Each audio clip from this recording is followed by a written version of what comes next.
आज इस वीडियो के माध्यम से हम जानेंगे कि अर्जुन ने पितामह भीष्म के ऊपर बाणों की वर्षा किस प्रकार की और कुरुक्षेत्र के युद्ध का 11वां दिन किस प्रकार बीता। इस वीडियो में आगे बढ़ने से पहले आप सभी प्लीज हमारे चैनल को सब्सक्राइब कर दीजिए ताकि हमें मोटिवेशन मिलती रहे और आपके पास इंटरेस्टिंग वीडियोस आती रहे। राधे राधे, मेरा नाम है निकिता शर्मा और आप सभी का स्वागत है महाभारत की इस श्रृंखला में। 10वें दिन का युद्ध शुरू हुआ। आज पांडवों ने शिखंडी को आगे किया हुआ था। शिखंडी के पीछे अर्जुन थे। शिखंडी को देखते ही भीष्म ने अस्त्रों का परित्याग कर दिया।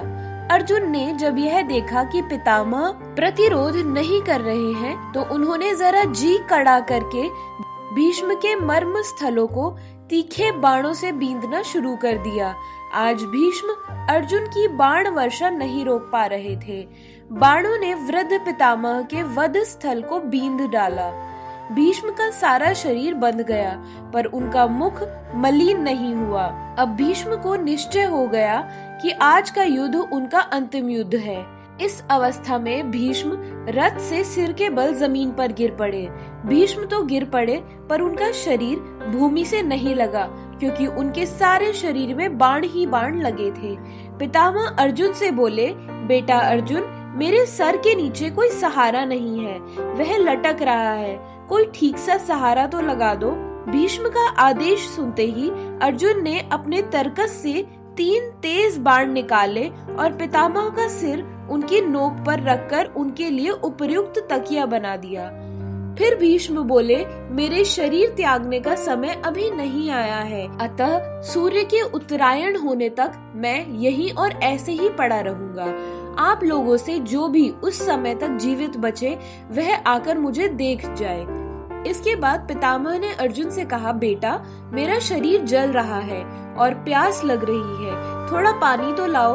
अर्जुन ने तुरंत धनुष तानकर भीष्म की बगल से पृथ्वी में बड़े जोर से एक तीर मारा। बाण पृथ्वी में घुसकर सीधा पाताल में जा लगा। उसी क्षण उसी स्थल से जल का एक सोता फूट निकला। भीष्म ने अमृत समान जल पीकर अपनी प्यास बुझा ली। वे बहुत खुश हुए।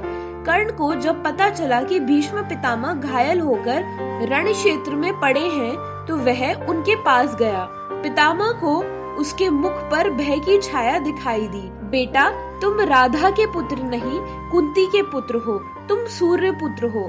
तुमने अकारण ही पांडवों से वैर भाव रखा। तुम्हारी दानशीलता और शूरता से मैं भली भांति परिचित हूँ। तुम पांडवों में ज्येष्ठ हो, तुम उनसे मित्रता कर लो। भीष्म पितामह की ये बातें सुनकर कर्ण बड़ी विनम्रता से बोला, पितामह, मैं जानता हूँ कि मैं कुंती का पुत्र हूँ और मुझे यह भी मालूम है कि मैं सूतपुत्र नहीं हूँ, लेकिन यह बात मुझसे नहीं हो सकती कि मैं दुर्योधन का साथ छोड़ दूँ। यही मेरा कर्तव्य है कि मैं दुर्योधन के पक्ष में रहकर युद्ध करूँ। मुझे मेरे दोषों के लिए क्षमा कर देना। कर्ण की बात भीष्म ध्यान पूर्वक सुनते रहे और बोले, जो तुम्हारी इच्छा हो वही करो। भीष्म पितामह का आशीष पाकर कर्ण बहुत खुश हुआ। दुर्योधन और कर्ण इस बात पर विचार करने लगे कि अब सेनापति किसे बनाया जाए। द्रोणाचार्य को सेनापति बनाने का निश्चय किया गया। सेनापति के पद से सम्मानित होकर द्रोणाचार्य ने प्रतिज्ञा की, मैं महापराक्रमी भीष्म की तरह ही कौरव सेना की रक्षा और पांडव सेना का संहार करूंगा। मेरी समस्त बाण विद्या और रण कौशल कौरवों के हित में लगेगा।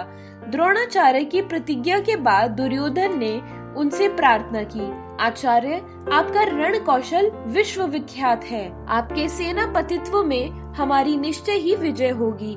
बस आप युधिष्ठिर को पकड़ लें। आपको ऐसे अनेक सैन्य व्यूह मालूम हैं जिन्हें पांडव नहीं भेज सकेंगे। द्रोण ने अपने सारथी को आज्ञा दी कि रथ को उस ओर ले चलो जिधर युधिष्ठिर युद्ध कर रहे हो। युधिष्ठिर के संभलने से पहले ही द्रोणाचार्य उसके पास पहुंच गए। धृष्टद्युम्न भी उन्हें रोक न सका। सारा कुरुक्षेत्र गूंज उठा। युधिष्ठिर पकड़े गए। तभी अचानक अर्जुन उधर आ पहुंचा। अर्जुन ने भयंकर बाण वर्षा कर दी। अर्जुन के हमले के कारण द्रोणाचार्य को पीछे हटना पड़ा। युधिष्ठिर को जीवित पकड़ने का उनका प्रयत्न असफल हो गया। अब शाम हो चली थी, अतः युद्ध बंद हो गया। इस प्रकार 11वें दिन का युद्ध भी समाप्त हुआ। अगर आपको हमारी ये महाभारत की श्रृंखला पसंद आ रही है तो हमारे साथ जुड़े रहिए और अपना प्यार देते रहिए। मिलते हैं अगली वीडियो में।